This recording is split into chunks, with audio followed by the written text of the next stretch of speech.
and welcome everyone. Today we are going to be focusing on moving in a circle with our much anticipated spiral movement workshop. There we go.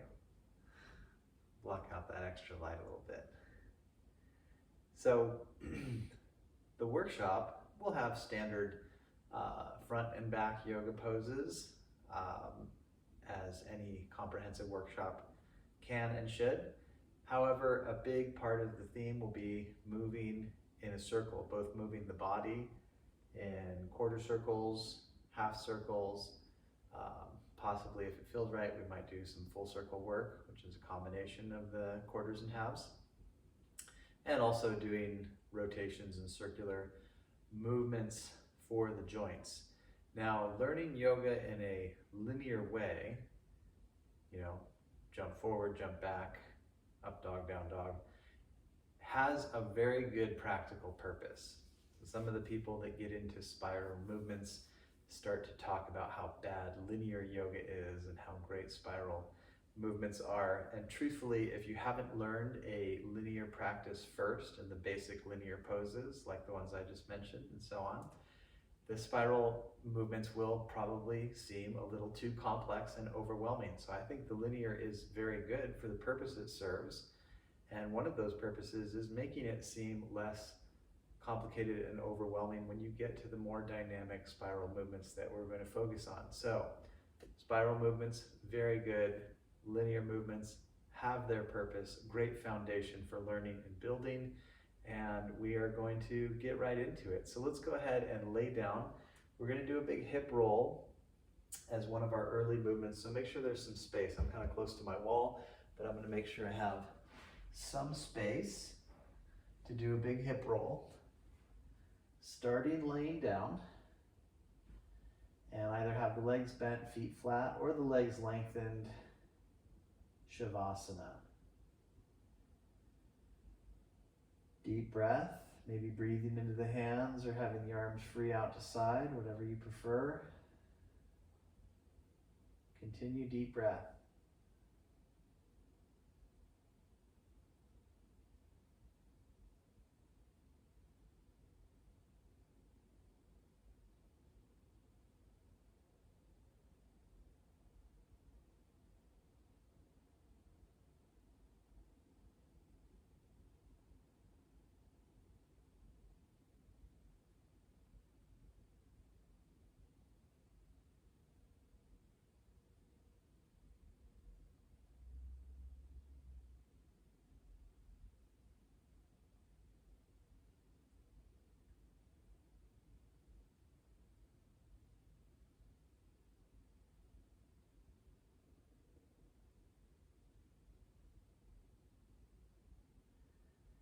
And go ahead and take the right knee into the chest, Apana Asana.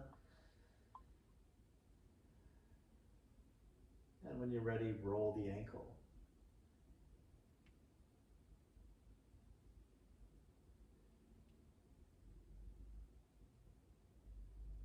And do both directions.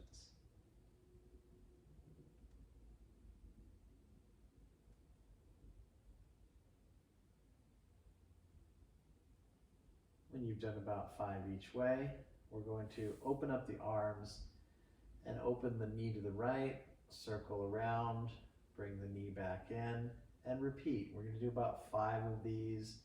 You can always pause and rest if you need.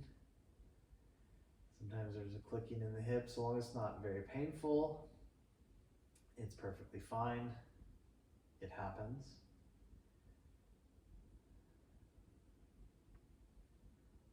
And taking the knees to chest.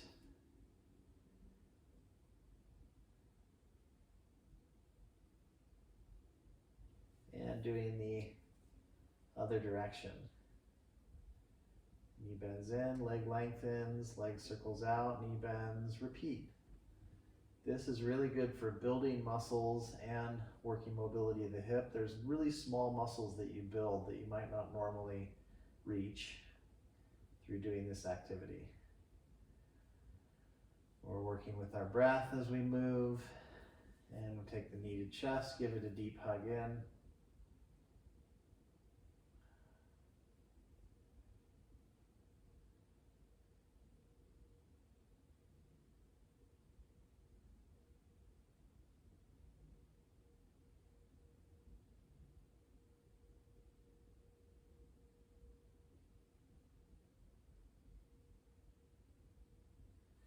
And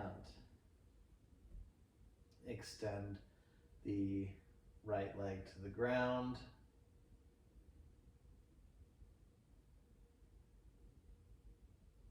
And let's take the left knee into the chest. The knee hugs deep in.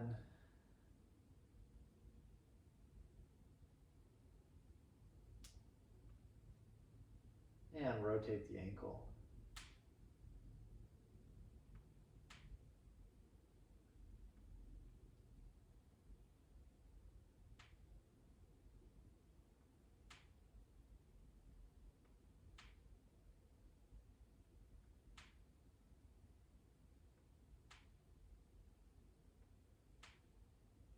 Both directions.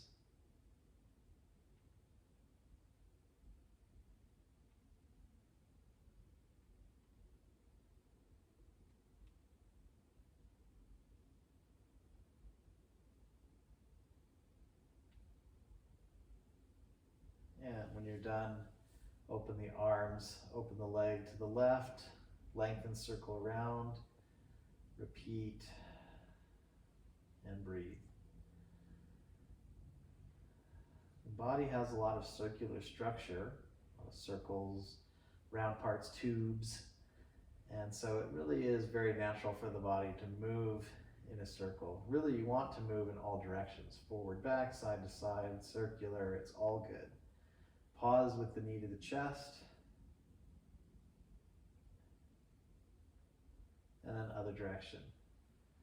So there's really no problem with any direction of movement as a general statement.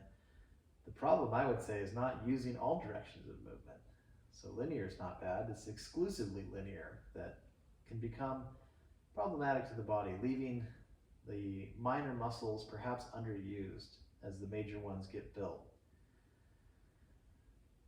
So here we are working and finalizing the minor muscles. We can take that one knee to chest.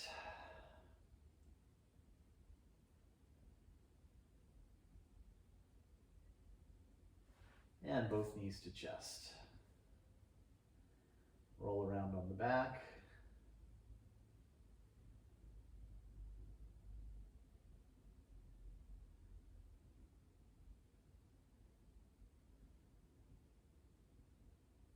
And release the feet to the ground.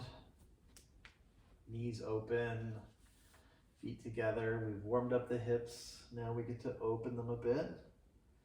A big part of our program today is focusing on standing poses, which will stretch and strengthen the legs and hips.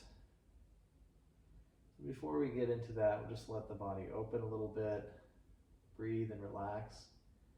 When we do a standing pose, though there's plenty of physical effort, we want the mind to have a nice sense of calm, right? So think of this relaxation we're experiencing now and see if you can maintain at least a thread of that through the more strenuous part of the sequence. Remember, strenuous yoga is a good thing so long as you're not injuring yourself, so long as you're flowing with awareness of your breath.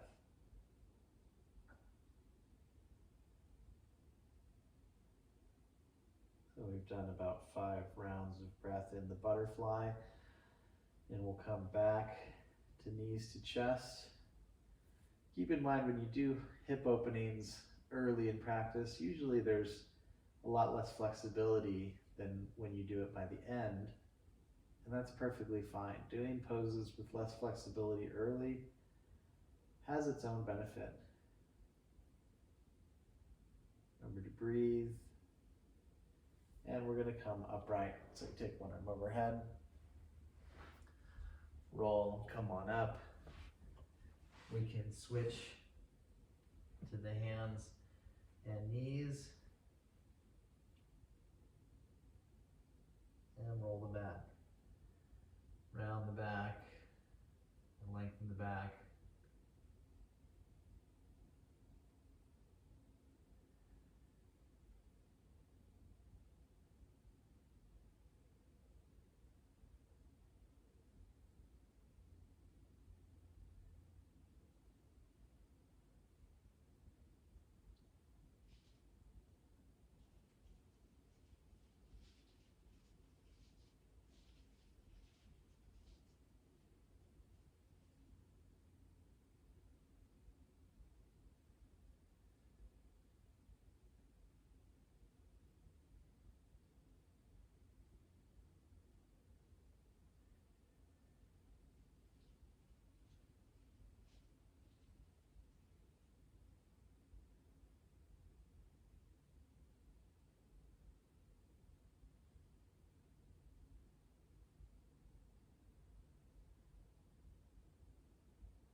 Very good. We'll take our first downward dog, push into the legs, hips high,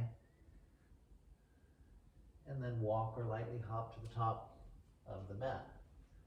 Come into a half lift, and then a fold.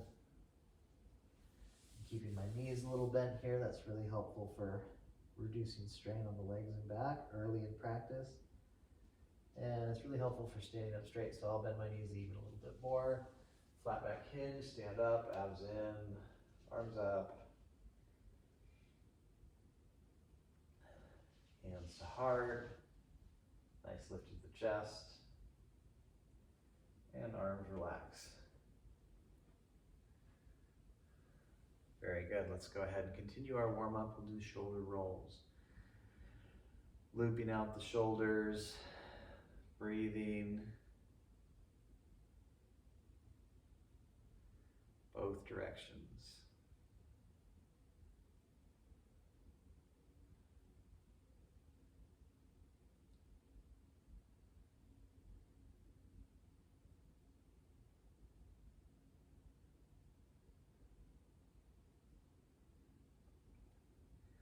And doing the wrists.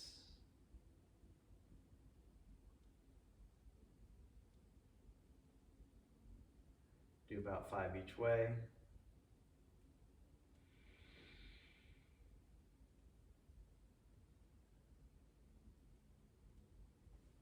Hips.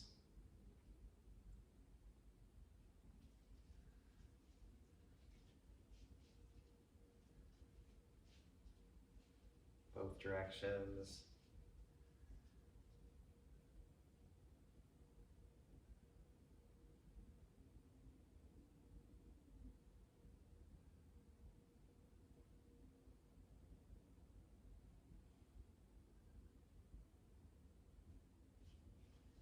Excellent. And then we're going to go ahead and paint the house. So palms push out as you come down, fingers drape, and you really stretch the wrists and forearms as you come up.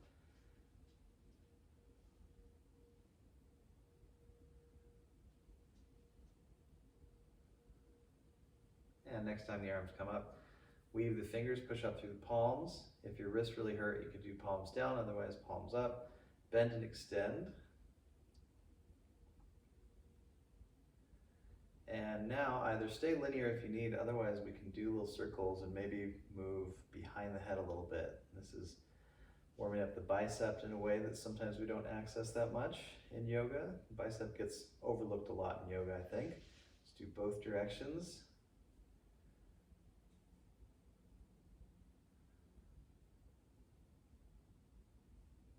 And then push up, switch the grip, push up, and then tick-tock side to side.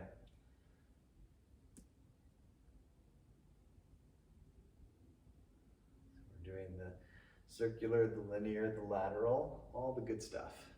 Getting the body flowing with circulation. The body has good circulation. Held poses are experienced with significantly less discomfort. Very good, arms relax. Feet parallel, we're gonna do our first chair pose.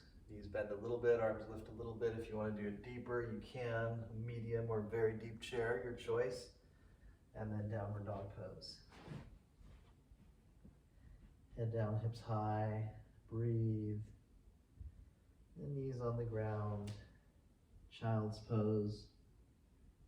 Taking rest. Remember, when doing these longer practices, it's good to rest, relax, and enjoy.